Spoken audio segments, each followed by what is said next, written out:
What's up, guys? Josh Pate here, 247sports.com, joined by National Director of Recruiting, Steve Wiltfong.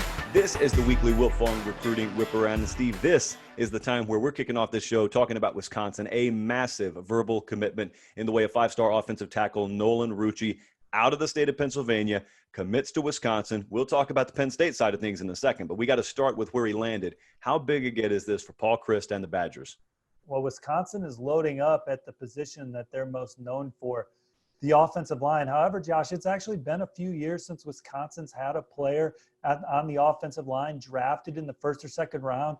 But the way that they've recruited the position the last three recruiting cycles, I think that they could have several guys, including Nolan Rucci, ultimately hear their name called in the first or second round down the road. And I think with that, that'll translate into Wisconsin, who's already won double-digit football games 4 out of the last 5 years. These are the kind of recruiting wins that I think get them closer to winning that Big Ten championship, and then obviously having a chance to get into the college football playoff.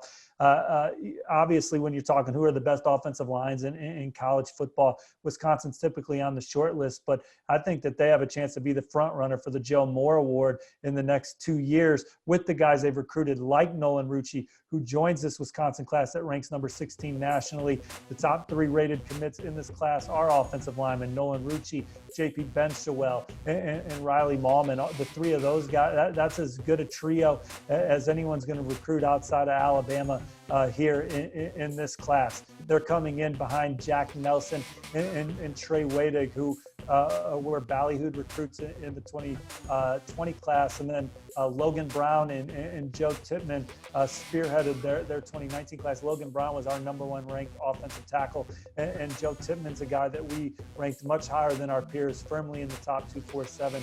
And the returns out of Madison on him right now are very strong early.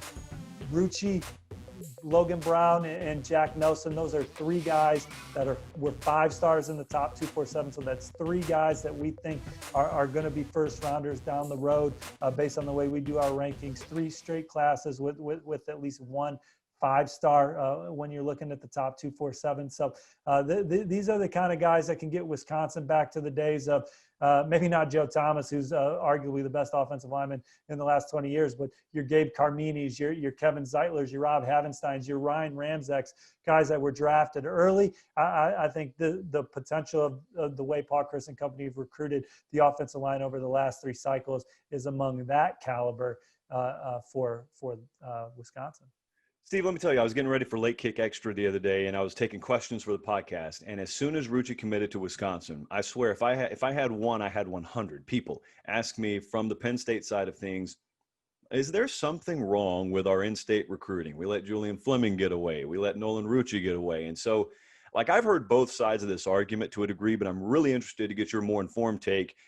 When you look at Penn State recruiting right now, with those 2 recruitments taken into account, the most recent being Rucci going to Wisconsin, how do you gauge what James Franklin and Penn State are doing? Well, I think you first gauge how James Franklin and Penn State are doing by what you see on the field. And here's a team that comes into the season, if they were playing as a preseason top 10. And they've been to 3 New Year's Six games, won 2 of them. They've won a Big Ten title. They've been all 4 games against Ohio State have been barn burners. I think that the on-field product is where you start, and you say Penn State's one of those programs that's you got to consider as a college football playoff contender. They're knocking on the door. We'll see if they can bust through. Now you could say, well, can they keep it going with the way they've been recruiting? Well, they signed the nation's number 15 class in 2020, which is generally where they're at. Typically, they were number 12 the year prior. They're number 34 this year. It's a smaller class. That's a ranking that we're not used to. But when you really look at their class, you see some guys that with a lot of upside and guys that can maintain the standard that they have on the field. And then they're number 3 in 2022 right now with 6 early commits. Now, Julian Fleming, you hate to see him go to Ohio State. You got to play against him. You got to cover him. Ohio State signed a hellacious receiver class last year: Jackson Smith-Njigba, G. Scott, Mookie Cooper, and obviously Fleming. But Penn State, man, they landed some good ones at that position as well. Parker Washington's a kid that I really love. Keandre Lambert out of Norfolk, Virginia. Malik Mega is one of the more athletic, big body pass catchers in that class. And then they landed Norval Black from the JUCO rankings. And so those are guys with athleticism and skill sets that's a group of four that could be a problem for whoever they're playing against. Again, obviously you wish you had Julian Fleming in that group, but for James Franklin, he's always said recruiting's not about who you don't get. It's about who you sign. And are the guys you sign, do they have upside? Do they fit your culture? Do they fit your scheme? Can you coach them up to be great players? And I think that he's shown during his time at Penn State that they've been able to do that. Now with Nolan Rucci, here's a situation where you're like, man, Nolan Rucci, both his parents went to Penn State. His dad starred on the offensive line before a long career with the New England Patriots, where he played in a Super Bowl, and his mom was a standout field hockey player. We didn't get his brother, Hayden Rucci. Penn State didn't offer his older brother. And then obviously they took Brenton Strange that year, who they had in camp. And loved. And Penn State's tight end room is as good as any tight end room in college football right now, with Freiermuth and Kuntz and the guys they have in that room. So what are you critiquing there? And then with Nolan, I think that this was one where Wisconsin had been recruiting him since he was in 8th grade. They were one of his first offers. Meanwhile, Penn State, they changed their offensive coordinator, Kirk Soraka, and they changed their offensive line coach. Now they have Phil Trotwine. And Nolan certainly was able to connect with those guys during Zoom season or virtual visits, but he was never able to build the rapport with those guys personally in person like he had with Joe Rudolph and Paul Christ and those guys at Wisconsin.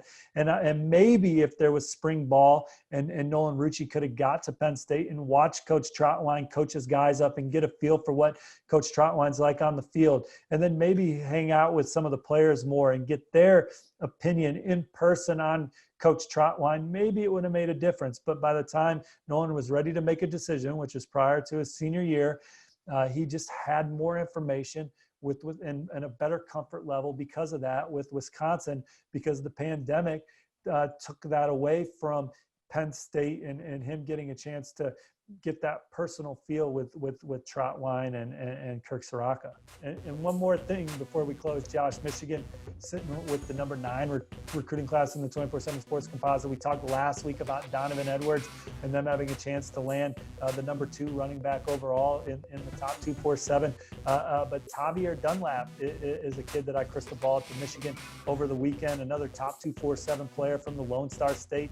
Good speed, physical player that's brings the full skill set to the field as well. I think he's going to be in Michigan's class sooner rather than later. And man, the way that they've recruited the skill player positions, if they can add Edwards to Dunlap, to Xavier Worthy, and the other receivers they have committed, to Roman Wilson and AJ Henning, 2 burners last year, and then the running back Blake Corum, who the returns on him have been strong.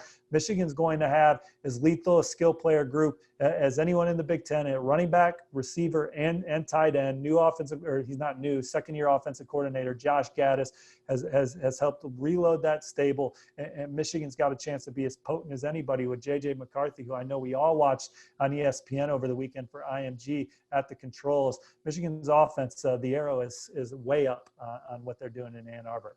The arrow always up on the weekly Wiltfong recruiting whip around. Steve Wiltfong, pleasure as always. I'll see you next week, man. Take care, y'all.